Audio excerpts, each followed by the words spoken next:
Ladies and gentlemen, welcome to the Movement Podcast, the podcast where we sit down with some of the industry's brightest minds and look at the secrets to making it in your chosen field. This first ever episode is special. I sat down with a wonderful individual in Kristina Lao and we talked for almost an hour about today's entertainment industry and the idea of self-confidence within that industry. There was so much involved in this chat that in order to keep the episode at a reasonable length but still include all of the valuable knowledge I got out of Kristina, I've decided to cut it into two parts. Kristina is a very well-spoken and passionate person, and for anybody looking to begin a journey into the entertainment industry, this chat will definitely be a valuable resource for you. So without further ado, here's the first ever Movement Podcast episode and part one of my conversation with Kristina Lao. Enjoy. In a very crowded art, music, and entertainment industry, it can be hard to find your voice in the sea of millions of people trying to be just like you. If you're like me and want to learn how to stand out amongst the crowd, then you're in the right place. Join me as I sit down with some of the industry's brightest minds and uncover the secrets involved in making it in your chosen field. This is the Movement Podcast.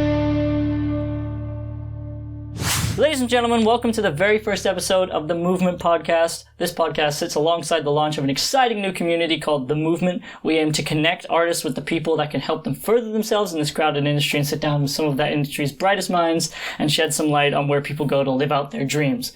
I'm super excited for this very first episode because I have the honor of sitting down with someone who's very special to me. She's helped me a lot personally and helped me find the path that I should take in my own career, and I know many others who have told me the exact same story. She's a musician, an actor, a writer who recently toured with UK hit musical 20th Century Boy. She's the first ever Hong Kong graduate from the London School of Musical Theatre, holds a degree with distinction in international business.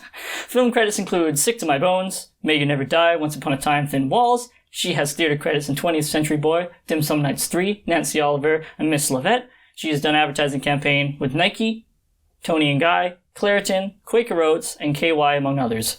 She has 3 songs released and a long list of beautiful poems, and currently sits on the board of Music BC, if I'm getting that correct. You are. Goodness. It is my pleasure to introduce the smart, talented, and creative Kristina Lao. How are you doing today? Hi, Harry. Thank you for having me. I'm so honored. Really, I'm so honored to have you on. It's been a dream to start something like this before, and I couldn't have thought of a better person to have on. So before we begin, I would like to let you know that rather than a question and answer type podcast, I'd like this to be an open discussion. So although I have questions prepared, feel free to ask questions back or get involved in lengthy discussions. We have questions, but if you don't get through them all, it's no big deal. I'm sure there are some other guests that would love to answer them. So let's get right on into it. So I think it would be nice to start with a little bit about you. So why don't you tell us about your journey into the industry, some of your roadblocks, some of your hurdles, and how you overcame them? About me. Oh, goodness. I'm a transnational kid. Mm-hmm.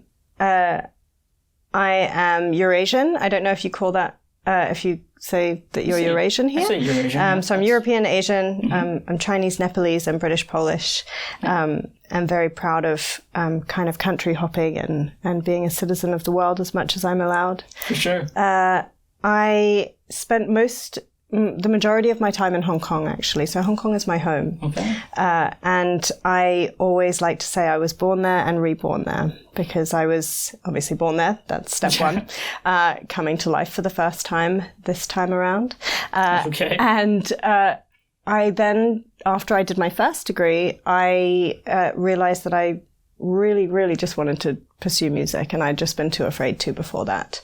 So I went back to Hong Kong and I went to Hong Kong University to study music, and mm-hmm. that's how I got started in musical theatre. Mm-hmm. And the opportunities that were afforded to me thanks to my big sister, who has worked in entertainment since I can pretty much remember, those paved the way for me to really start my career. So it was really Hong Kong that nurtured me again after I had a midlife crisis at 24.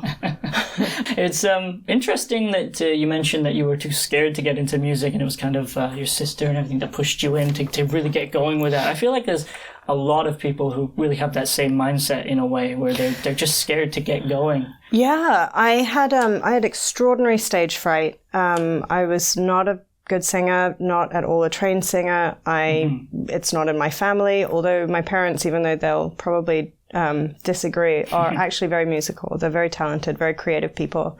That's the other thing, is people tend to disagree with you when you tell them, yeah, you're really good at this, or you're really talented in this. A lot of people tend to devalue themselves in that regard as well, which I find interesting. It's funny. I wonder why we do that. Like, I wonder why we opt to disagree rather than graciously accept. Yeah. Like, why is our default to disagree straight away? But I genuinely wasn't very talented. Well. But to answer your question, Harry, I think it's pretty obvious in some ways affectation to have stage fright, because it's such a vulnerable thing that we do. You know, we put ourselves out on stage, and you know this. I've seen you play how many times now, and seen you grow over the years that I've known you. See, you accepted that. That's a start. There we go. Small steps make the momentum. This is the movement podcast. We're moving forward. This is the momentum. Yes. What was I saying? So we have. It's easy to have that affectation because actually, using with you as an example, you're so passionate about what you're singing about as well as how you're singing it. You know, from every angle, we're so exposed. Yeah. And as a singer, I think anyone who also sings will understand that there's nowhere to hide with your voice as an instrument. Sure. You don't, and it's not like a lot of people necessarily hide, but I feel like I do hide behind my guitar sometimes, and I'm not even what I consider myself to be a guitarist. Yeah, for sure. So the fear is real, and it's and I think my career coach Larry always says, if you don't, I think he says this, or maybe I'm just hoping that he would remind me. Just quote him anyway. Yeah, I'll quote him anyway. Sorry, Larry. You know, fear is good. Fear reminds you that you care. Yeah. And I think that's a really lovely way to remind yourself, especially for me when I go into the audition room so often and I don't know what they're looking for, and I don't know whether I feel like I'm the right person for them. You know, that fear is just a reminder that I care. Yeah, from that side of life, it must be really difficult to go into auditions and really put yourself... It's a bit of a different feeling than music, I find, because when you're on stage, maybe you have a band that you can rely on sometimes, maybe you have a guitar, like we were saying, that we sometimes hide behind. I feel like acting is different. I've never gotten into it, and I'm really interested to see, from your perspective as someone who goes to auditions so often, what that is like in comparison.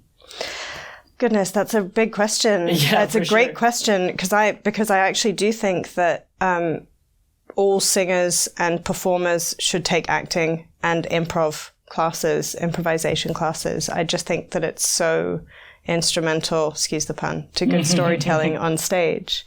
And so my hope for everybody is that they get to take some acting classes to learn how to tell a story in a different way.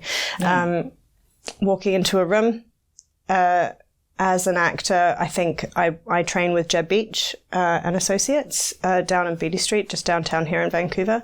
And he gave me a really big kind of light bulb moment when he said, you know, a lot of the time, it's just about your perception. You know, your job is, and this is, I don't think this is only him that says this, but, you know, we audition as our job, just like you pitch as a business development manager. If you're trying to bring in new business, you have to pitch. So it's up to me whether I decide to call that a failure if I don't get a job that I had no control over in the first place.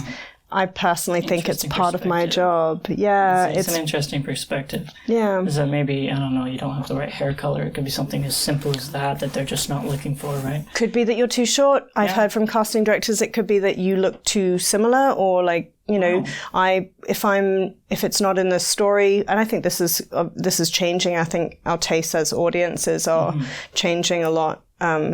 In the entertainment industry. Yeah, they're more accepting, but there's also a model that I started really playing with the idea of this three-dimensional artist and a three-dimensional figure. Because if you think about in the past, the 80s and 90s, you'd have like a model or a singer or an actor. It's so rare that you would have public figures. Yeah. The rise of the influencer has kind of started to erode those stereotypes. So where in the 90s, 80s, you know, you'd have people in those kind of their own lanes. Yeah. Those lanes don't really exist. Content creation is content creation, and I think that's where we're at an exciting time in the entertainment industry. And I know we have questions surrounding this, but we are in a really interesting time where it's about content rather than it being about, and it's about value rather than it being about, I guess, individual things. So, you know, individual career as a songwriter. Excellent transition into our first actual question. This is serendipitous. Why I was talking about, we're having an open forum discussion. It's probably been about 10 minutes already. We haven't even got to the first question here. But it is a great transition. I have down here, the music industry specifically seems to be at the end of a transitional period into maybe streaming from a musical standpoint and away from the record labels and the image that you just talked about. In your view, I know you've already kind of answered this question, but how has it changed, and especially for new acts who are coming in now? Yeah, you've got your Spotify's, your YouTube. Your YouTube is still, I think, the most popular form. I think it's still the most popular medium. But what's really nice is that we're all second guessing. We're like, is it YouTube? Is it YouTube? Okay, it's YouTube. Is okay, it great. Do we know, is it? Yeah, exactly. Like, is it ... And should we be getting involved in this Apple Music movement? Right. Should I be deleting my Twitter account? Should I be because as actors are more active on Twitter, I find. I think that we are in a phase of a very interesting evolution, not just, and I'm much more of a big picture kind of person. Sure. I think it's interesting to note what we're doing, and I know that you'll agree with me, as a society, how we're evolving as a collective consciousness, and how that's actually trickling down and informing our consumption habits. And I think that one of the difficult paths to navigate as an artist today is separating yourself from your art while staying authentic and ensuring that you're providing a unique value in a village that is so dense now. This entertainment industry village that we live in it's so vast that really my hope, maybe it's a hope, maybe it's a projection, but I'm hoping that we're going back to that tribe mentality of, you know what? I don't need to have a billion people like my songs. I need 1,000 super fans. And I know you've probably heard that term as well. And I think a lot of people have been I've been having these conversations with people about it. There are so many different models. There are so many different paths to success, and so many different versions of what success looks like. To me, it looks different to what it looks like to you. Sure. But to answer your question, I think, and I really don't like to be vague. Yeah, my opinion on how the industry is going is it's become a lot more emotional, but I think it's just become a lot denser. Yeah. So because it's become a lot more dense, there are a lot more rich niches. So it's kind of like the difference between living in Vancouver versus living in London.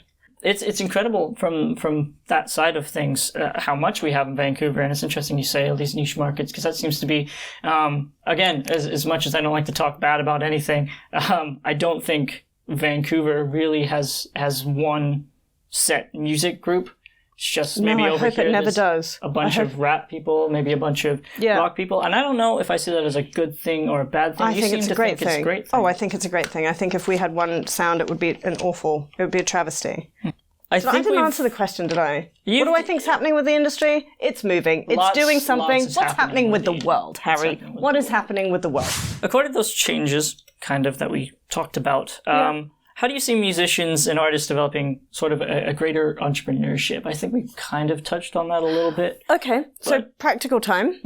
Just moving on that past kind of topic, to finish off that thought, I think that we now have that rudimentary term of economies of scale. Yeah. So because we do have, yes, you might only need 1,000 superfans, but we also do have the luxury of, billions of people on this planet right now. So really, the way that, again, going back to the way that we've consumed music is It's fascinating and it's totally different. So you can find, for someone who's trying to kind of find their way, is that what you mean? Like you want a practical kind of like, okay, how would you establish yourself in a market that's saturated? So how do you differentiate yourself and how do you kind of take on a more entrepreneurial approach to your own career? Yeah. I think the reality is it's a gig-based economy now. So we have so many, especially the entertainment industry, and we're moving towards a more service-based and knowledge-based and conceptual way of thinking at least in the Western world and from what I understand in Canada. You know, it's not the Industrial Revolution anymore. We're not manufacturing as much as we were. So it's much more soft skills, much more emotional intelligence. And I think the key to people being entrepreneurial is it really lies in my opinion, in understanding your market. So it's understanding, and one of the key tricks that I would give to anybody who wanted to do this would be, tell me who your ideal audience member looks like and describe them. Yeah. So what do they look like? What do they do? What do they like? Who are their friends? Who are their influences? What TV shows do they watch? You build yourself an audience profile. And the lovely thing about just wrapping all the way back to the economies of scale, the lovely thing about that is there are probably enough people in the world that you will attract those 1,000 people who have that very specific same set of traits. Yeah. And so it's about focusing. I think we should get on with some questions that some of your friends have asked you. Okay, yeah. Because you've got a ton here. Your motivators. I want to hear what inspires you and keeps you hustling every single day. Oh, okay. Motivators. I have a pretty strong commitment to bettering myself as a soul, as an individual. Right. And I have a pretty strong commitment to bettering the world around me with the skills that I have. So I've recently kind of separated those two things. And I think that's what's been really good at giving me a sustainable perspective on how tired I am, how often I am. So what I realized was, and I work with Nimbus a lot and I love that school so much. For a while, I overdid it at Nimbus and I stopped writing songs and I stopped doing my own creative thing.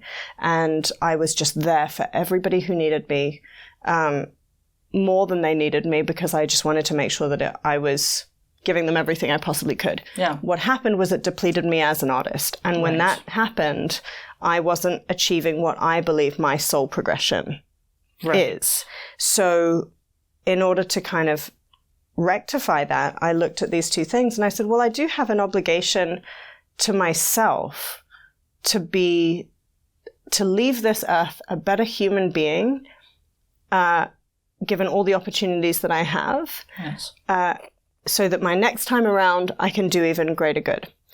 What I also have is an obligation with the situation that I've been given to take what I have circumstantially arrived on this earth with and provide a value to those around me so that we do all gain that little bit of momentum together. And that was an obligation that if I wasn't careful, started to create resentment. So if I wasn't fulfilling my soul side, then I would feel resentful about the other responsibilities I have. I do a lot of advocacy. I'm very happy with the advocacy that I do and championing people of color and women in the industry. And your many jobs. And my many jobs. But I can't do that solely. Because if I can't write my poetry and sing my songs and get out and play, then it's not a sustainable combination. Yeah, I love that answer, because a lot of the time you say your motivators and someone will name drop someone or someone will talk about something that's happened. And it's interesting that you're taking a perspective basically that you're allowing yourself to be your own motivator. I guess where I ended up was I'm motivated by my desire to grow and evolve. I don't know why, but that's how I feel. And I'm also motivated by this inherent obligation to do better than what I was given. And those two things are really valid. I love that outlook. rapid fire for the next 3 so we can have a decent conversation. Sure. Yeah. So I'm going to go, this one's an easy one for you. How many grouse grinds have you done this year? 31. 31. It's a lot of grouse grinds in 1 year. That is a lot of grouse grind. I'm going tomorrow morning. I get up at 5. It's a reason to get up in the morning, I guess. Not that you really need one, but for a lot of people, it's good to have that. You know, it gives me perspective. So another question, like on the motivator thing, what keeps me going on the second half of it is my health. So my health and my fitness, and nobody wants to get up at, I mean, maybe some people do, but I don't want to get up at 5 o'clock in the morning and climb a mountain. But when I get to that top of the mountain, I know I've done a thing. I know it's really worked me. And I know that no matter what has happened and what is about to happen in my week, I can turn around and say I climbed a fucking mountain. Yeah. I don't think people really want to get up at 5:30, but it's good to do it and to feel accomplished about something. Get so much more done. You've done your bed in the morning, tucked in the covers. Actors and songwriters, creatives, anyone who has to have a side hustle job or another job or another thing that keeps them going, figure out the time of the day that you can have that's only yours. Right. That nobody else gets to take from you, because that's what made me start getting up at 5 a.m. Why don't we head on to the question on your phone and see what someone else has to ask. Okay. The question that I have on this phone. As an artist, you have a team of professionals that surround you in your career, from managers to lawyers to publicists, record labels, booking agents, etc. If you were forced to only have one of them available to help with your career, which would it be and why? That's really interesting. That is a good question. I'll let you go for it, and I have a couple insights actually of my own on that one. So, my gut response, as an artist, you have a team of professionals, so lawyers, publicists, record labels, booking agents. If I was only to have one, be a manager. And I say that because having a team who believe in you that's the main thing, is the most important thing. So having a manager, and for me, you know, in my acting career, it's my agent, Sarah, having that person who believes first and foremost in your talent is the most important. If someone does not subscribe to what you have to say, they are never going to get it right. For you. And no amount of money is going to buy you the good taste of one champion. So, for sure. I totally agree with that. This is my favorite question that people asked you. How can someone who is socially awkward or shy learn to network? And I find this massively useful for people, because I think the word shy or socially awkward is sort of in the same definition as musician, if that makes any sense to you.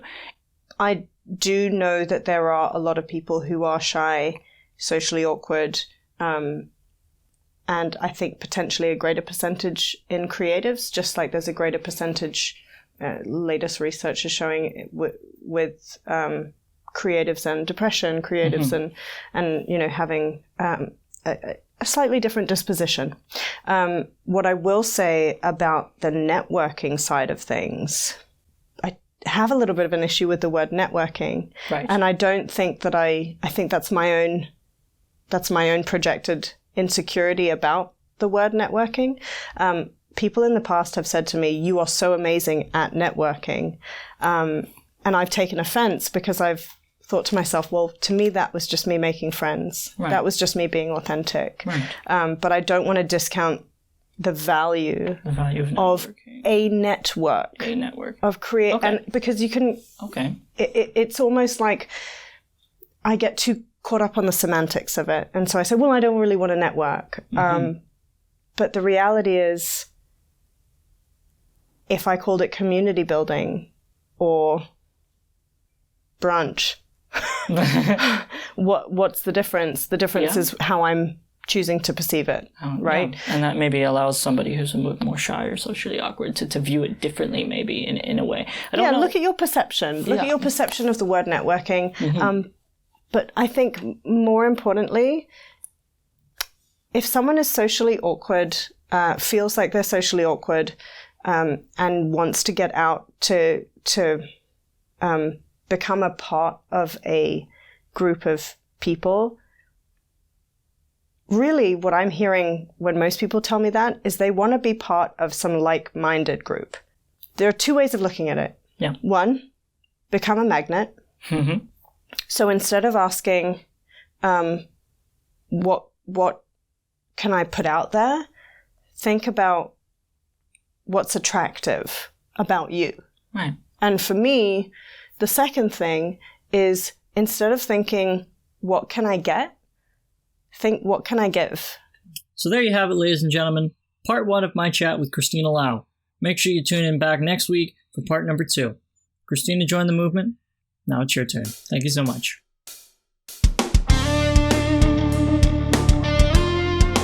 This has been the Movement Podcast, the podcast where we sit down with some of the industry's brightest minds and look at the secrets in making it in your chosen field. Make sure you like, follow, subscribe, and share this all with your friends. So what are you waiting for? It's time to join the movement.